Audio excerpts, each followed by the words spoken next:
ሃጫሉ ሁንዴሳ ከሞተ ከ4 ዓመት በኋላ ሙዚቃውን ከሰራው ከ16 ዓመት በኋላ በቤተሰቦቹ ጉትጎታ አማካኝነት በኤአይ ታግዞ ወደ አድማጭ ሊደርስ ነው። ሞቱ ተድበስብሶ ማን እንደገደለው ሳይታወቅ ካረፈ 4 ዓመትን አስቆጥሯል። እስካሁን ድረስ ግን ምንም አይነት መረጃ ሊወጣ አልቻለም። ለሀገሩ ዘብ በመሆን የቆመው ሃጫሉ አሟሟቱና ከመሞቱ በፊት የነበረውን ትክክለኛ እውነታ ከጀዋር መሐመድ መጽሐፍ ይዘን መጥተናል። ቪዲዮውን ላይክ እያደረጋችሁ አብራችሁን ቆዩ።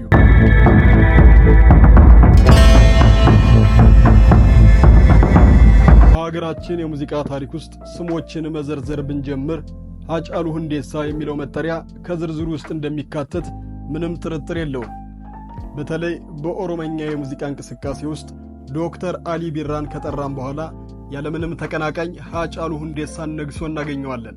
ጥበብ ለህብረተሰቡ መቆም ነው፣ ለተገፉ፣ ለተጨቆኑ፣ ለወገን ድምፅ መሆን ነው የሚለውን ትክክለኛ ትርጓሜ ሃጫሉ ኑሮት እንመለከታለን። በሕይወት በነበረበት ጊዜ ሁሉ ለኦሮሞ ማህበረሰብ መገፋት፣ መጨቆን በዘፈንም በልሳንም በአንደበትም ኦሮሞ ይከበር፣ ትልቅ ማህበረሰብ ነው፣ አይገደል እያለ ሰላማዊ ትግልን አካሂዷል። የዛሬ 4 ዓመት ገደማ ድንገት የሞቱ ዜና በተሰማበት ጊዜ በመላው ሀገሪቱ ትልቅ ድንጋጤን ከመፈጠሩ ባሻገር በርካታ ሰዎችን የቀጠፈ ግጭትም ተቀስቅሶ ነበር። ወቅቱንና አሟሟቱን ጀዋር መሐመድ አልጸጸትም በሚለው መጽሐፉ እንደዚህ በማለት ነበር የተረከው። የተዋወቅነው ኮሎምቢያ ዩኒቨርሲቲ እየተማርኩ በነበረበት ወቅት ነው። በዛን ጊዜ የሙዚቃ ዝግጅቱን በተለያዩ የአሜሪካ ክፍሎች ለማቅረብ ሲመጣ ተገናኘን፣ ተዋወቅን፣ ተግባባን። ሃጫሉ ምርጥ ሰው በመሆኑ እኛ ለያዝነው ሰላማዊ ትግል እሱ በሙዚቃ ነገሮችን በማቀጣጠል እንደሚረዳን ተግባባን። በአሜሪካ ከኛ ጋር መታየቱ ለሕይወቱ ስለሚያሰገው በተቻለ መጠን ከኛ ጋር እንዳይታይና ማንም ሊያገኘን በማይችልበት ቦታ እንድንገናኝ እናደርግ ነበር። ስራዎቹን ጨርሶ ወደ ኢትዮጵያ ከተመለሰ በኋላም ቢሆን በየጊዜው በስልክ እየተደዋወልን ያለውን ነገር እንወያይ ነበር። ለውጡ እንደመጣም የሙዚቃ ስራውን በሚሊኒየም አዳራሽ እንዲያቀርብ እንደተጋበዘ ነገረኝ። እናም ምን አይነት ስራ ላቅርብ የሚለውን ሐሳብ ተወያየንበት። የሚቀርበው ከሙዚቃነቱ ባሻገር የኦሮሞን ፖለቲካ እንቅስቃሴ የሚደግፍ መሆን አለበት በማለት ተስማማን። ሐሳብን በመለዋወጥም የሚቀርበውን ሥራ ዳበር ነው። የቀረበው የሽለላ ሐሳብም ለረጅም ጊዜ ኦሮሞን ያገለለው የ4 ኪሎ ቤተ መንግሥት ኦሮሞን ያቀፈ እንዲሆንና የኦሮሞ መገደል፣ መጨቆን እንዲቆም፣ ካልሆነ ግን ኦሮሞ ራሱን ገንጥሎ የራሱን መንግሥት እንደሚገነባ የሚተርክ በመሆኑ ከታሰበለት በላይ ዓላማውን የመታ ሽለላ ነበር ይላል ጀዋር። አባዬ ባቾሎኒ ኔጉ አቡኮ ሂማ መራቺሳ አባዬ ኮበራናም ቤኩ። አያይዞም ጠቅላይ ሚኒስትር አብይ አህመድን በተቃወምኩበት ጊዜ ሃጫሉ ደውሎ ሰድቦኛል። ለምንድን ነው የምትቃወመው? የእኛ ሰው ቢቀመጥ አይሻልም ወይ በማለት ሲናገረኝ ጉዳዩን ላስረዳው በሞክርም መግባባት አልቻልንም። በመጨረሻም ባትደግፈውም ለኦሮሞ ሰላምና አንድነት ስትል በሚዲያ የምትከፍትበትን ዘመቻና ተቃውሞ ቀንስ በማለት ተማጽኗዊ ጥያቄ በማቅረብ ባለመግባባት ውስጥ ተለያየ። ከመገደሉ ከወራቶች በፊት ከተማ ውስጥ በጣም ይተናኮሉት ስለነበረ ደውሎ በመኪና ይከታተሉት እንደነበረ ነገረኝ። ከደህንነት ሰዎች ለአንዱ ደውዬ እንዲያስቆምለት ነገርኩት። ሃጫሉም ወዲያው ደውሎ የሚከታተሉት ሰዎች እንደተሰወሩ ነገረኝ። የሃጫሉ ትንኮሳ በዚህ ብቻ አልቆመም። በአካል ከሚደረግበት ባሻገር በሚዲያዎችም ዘመቻ ተከፈተበት። እየተደረገበት ላለው የስም ማጥፋት ዘመቻ ምላሽ ለመስጠት በኦኤምኤን ጋር ቃለመጠየቅ ሊያደርግ እንደሆነ በሰማውበት ጊዜ ጠርቼ ቃለመጠየቁን በዚህ ሰዓት ማድረግ እንደሌለበት፣ ነገሮች እንደሚባባሱ ስነግረው እሺ ቢለኝም ሂዶ ግን ቃለመጠየቁን ሰጠ። እኔ ከጠባቂዎች ውስጥ 2ቱን እንዲወስድ ብነግረውም አልፈልግም አለኝ።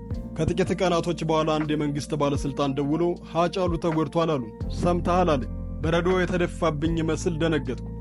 እስኪ የት እንደተመታ ቄሮዎች እንዲፈልጉት በፌስቡክ ለጥፍ አለኝ። በጣም ተናደድኩ። አንድ ሰው ከተጎዳ ፖሊስ ፈልጎ ማግኘት ሲገባው ለምን ቄሮ ፍለጋ ይወጣል በማለት።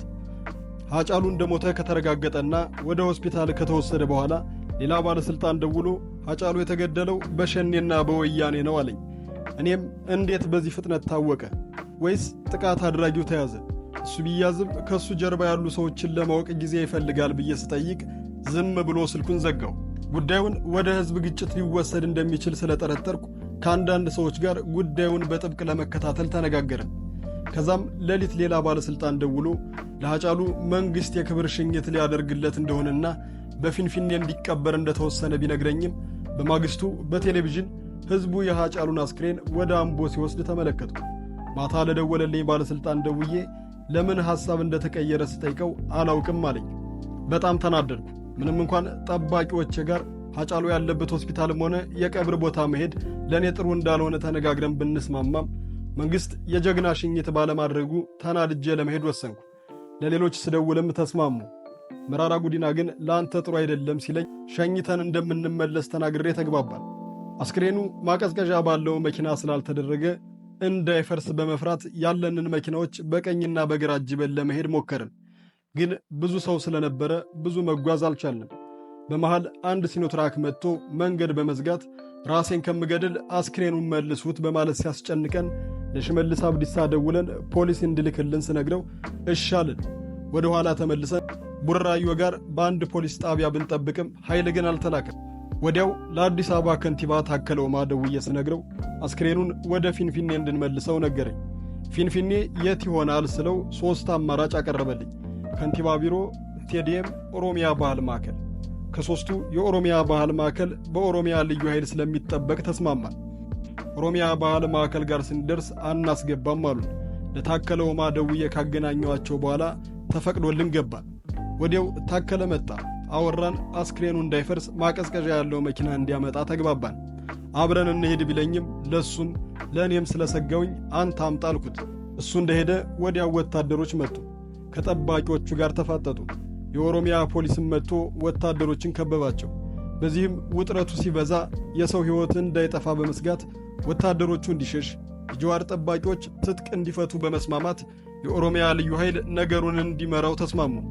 በመሃል ለኦሮሚያ አዛዡ ተደውሎ በቁጥጥር ስር እንዲያውላቸው ተደረገ። ጀዋርም ወደ እስር ቤት እንደገባ አልጸጸትም በተሰኘው መጽሐፉ ይናገራል። ያ ለሀገር ውለታ የዋለ ጀግና ሙዚቀኛ ብቻ ሳይሆን ለሀገር ውለታ የዋለው ለሕዝብ ድምፅ የሆነው ድንገት እንደወጣ ቀረ። የጀግና ሽኝትም ሆነ አቀባበር ሳይደረግ ለቀብር እንዲበቃ ተደረገ። እስካሁን ድረስ ሃጫሉን ማን ገደለው የሚለው ጥያቄ አጥጋቢ መልስ ሳያገኝ እነሆ 4 ዓመት ሆነ። ከ16 ዓመት በፊት የሠራው ከሞተ ከ4 ዓመት በኋላ ከአበበ ከፈኔ ጋር የሠራው ሥራ ቪዲዮውን በኤአይ ታጅቦ ለሕዝብ ይቀርባል። ሃጫሉን ነፍስ ይማር እንላለን። ቪዲዮውን ላይክ፣ ቻናሉን ሰብስክራይብ በማድረግ ቤተሰብ ይሁኑን። አባዬ ባቾሎኒ ኔጉ አቡኮ ሂማ መራቺሳ አባዬ ኮበራናን ቤኩ አባዬ ኦፍና ሰሰቺሳ አባዬ ወሪ እንግሊዚ አባዬ